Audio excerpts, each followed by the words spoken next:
Hi, Rush Reporter followers. Today, I'm so excited to be back at Gillette Stadium with one of the New England Patriots players, its wide receiver, Mr. Malcolm Mitchell. The reason I'm so excited to get to talk to him doesn't even have anything to do with his football. Hi, Mr. Mitchell. It's great to meet you. It's nice to meet you too. Thank you for having me. Thank you. I love to read, and I can't wait any longer. I'm dying to know some of your favorite books and your favorite authors.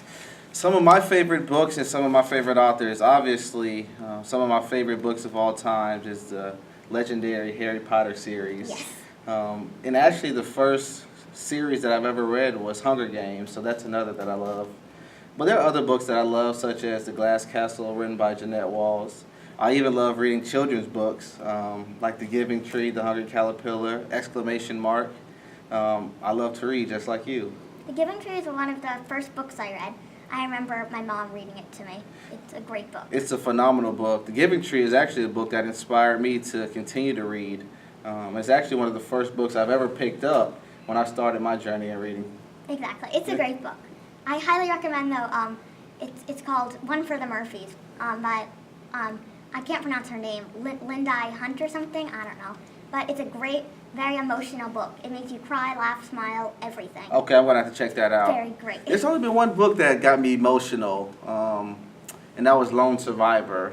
I've never read it, but it sounds good. It is a good book. It's about some guys who were, put into battle, and only one came out. And it just goes into detail on, his team and how everyone played a huge role in him being the guy who made it out. His name was Marcus Luttrell. I actually met him when I was training for the Combine, so that was cool. So you must have been very excited to meet him after Yeah, reading the book? For sure. Yeah. I posted your story to all of my followers, but for those who don't know, can you tell me why you're so passionate about reading? Yeah, growing up as a kid in Valdosta, Georgia, small town in South Georgia, football was something that everybody gravitated to, and obviously it paid off for me. I've had the opportunity to be here with the Patriots. But because football plays such a huge role, I forgot about other things that were just as important. And reading just happened to be one of those things. So as I got older, I started realizing I struggled in things outside of football, and I noticed it was because I wasn't a very good reader. So I was determined to change that. So in college, I began picking up books, reading, teaching myself how to read, how to learn the vocabulary, and all those different type of things. And eventually, I joined a book club full of women who, inspired me to read and even send me book recommendations today. Is there anything else that you found out that you weren't that good at aside of football that you really enjoy now? Oh my God, so much. There's a lot of things. I'm not very good. At first, I wasn't very good at, photography. Now I love taking pictures. When I first started writing, I wasn't that good. Now I love to write. Now is a very good season for pictures of the trees and all the foliage. Vermont is very good for it, especially when you're driving up there. The very beautiful colored trees. Okay, I have to go to Vermont. I have been taking pictures around here, definitely in Boston and Providence, two of the places I like to go when I'm here. That sounds pretty. Yeah. In addition to reading books, I know you're also an author. Can you tell me about the writing process and what inspires you? The writing process was very, very tough when I started. I had no idea that so much went into it. A book starts off one way, and by the time you get done with it, it's completely different. It's reshaped, reformed. Literally, for my children's book, The Magician's Hat, which I wrote in college, I had about 100 different drafts for it. The story started off so different than the way it is now, and it is even still growing today. Wow. That sounds very, very long. Yeah, it is. I enjoy it, though. It's just like, honestly, it's just like life. Things might be going one way, but over time, if you keep working on it, things will get better. I like that metaphor. You should start maybe doing poetry, too. I actually started off with poetry when I started writing. That was the first form of writing I've ever did. I used to write girls' little poems when I was in middle school. You seem good at them. Yeah, don't take any poems from any guys. Yes. Okay. I wouldn't. And I can't interview and not ask at least one football question. Of course. Yes. Last year as a rookie, you played in the most amazing Super Bowl ever. Can you tell me how you felt leading up to the game, the big comeback, and winning in overtime? I think I tried to stay focused. Coach Belichick did a great job of making sure that we treated it like any other game leading up to it. How he got us to do that, I have no idea. But the coaches did a great job of keeping us focused. Obviously, when I stepped into the stadium, it was like something I'd never seen before. I've played in football games, I've played in stadiums before, but that was just a different environment. The lights were so bright, it's hard to even explain. Those moments I'll never forget. That makes it very hard to focus. Everyone looking at you, clapping, the big lights like you said. It sounds very difficult, but you did it. I appreciate that. We did it. We did it as a team. Yes. And, you know, I don't think that Super Bowl will ever be forgotten. I don't think so either. Okay, so back to books. I understand that Scholastic is re-releasing The Magician's Hat. Yes. Yes.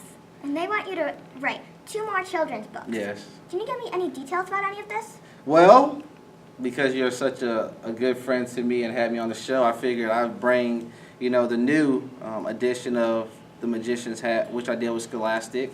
I definitely show that. This will be the new cover for the new book.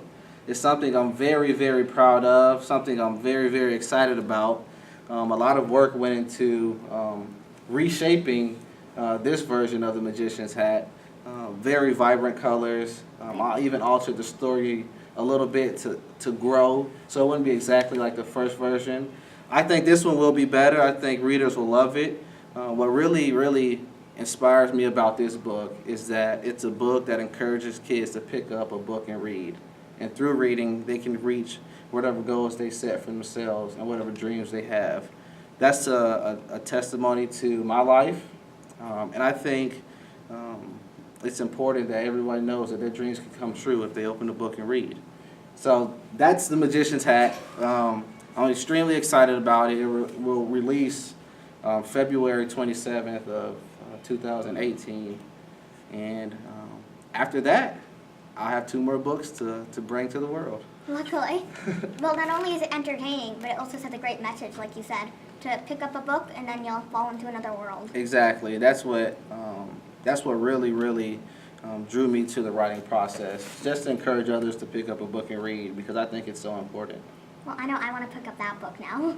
Well, you know what? When they give me more copies, because this is just the editorial copy, I promise you'll have a signed copy for me. Thank you. And hold me to it. Have you ever thought about trying to write a book for adults instead of kids?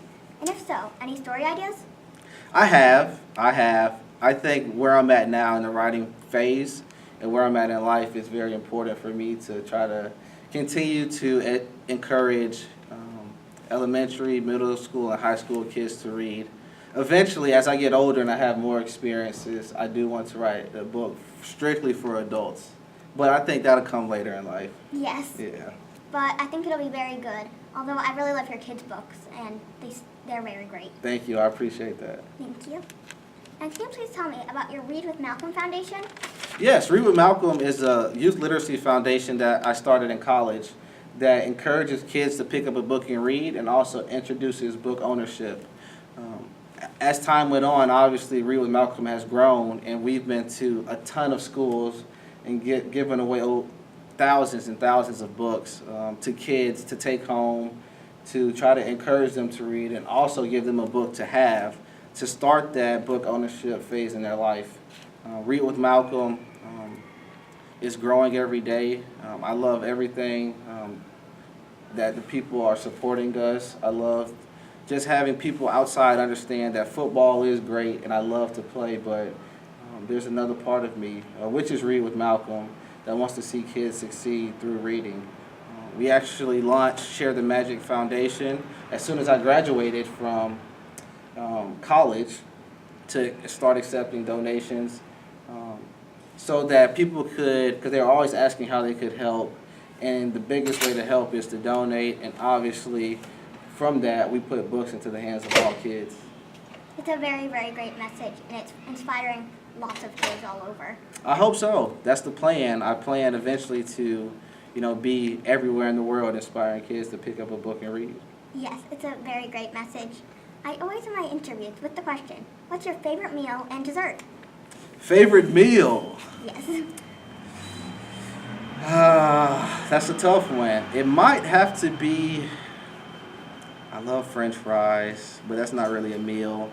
I love Italian food, so I might have to go with a bolognese, a nice bolognese. You know what? I'm not really picky on desserts. I could have a bag of gummy worms and I'd be happy. I love ice cream sundaes, but gummy worms are very delicious. You should put gummy worms in your ice cream sundae. Yes. My brother's more the gummy guy, but yes, I like more like, I'm more like my mom, like brownies, cookies, and more like bigger desserts. Really? See, Yes, I'm like candies. Skittles, Jolly Ranchers, gummy worms, gummy bears, peach rings.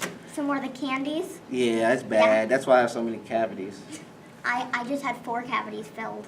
Really? Yes, I have a lot of cavities, even though I eat the bigger desserts and not the candies. You can see I found a trick to help out. You gotta, as soon as you get done eating it, I know you love the taste, but you gotta go brush and floss right after. You'll save your teeth some time. Yes. Thank you so much, Mr. Mitchell. I really enjoyed meeting you. And Roche Reporter followers, make sure to check out readwithmalcolm.com to see how you can help with children's literacy.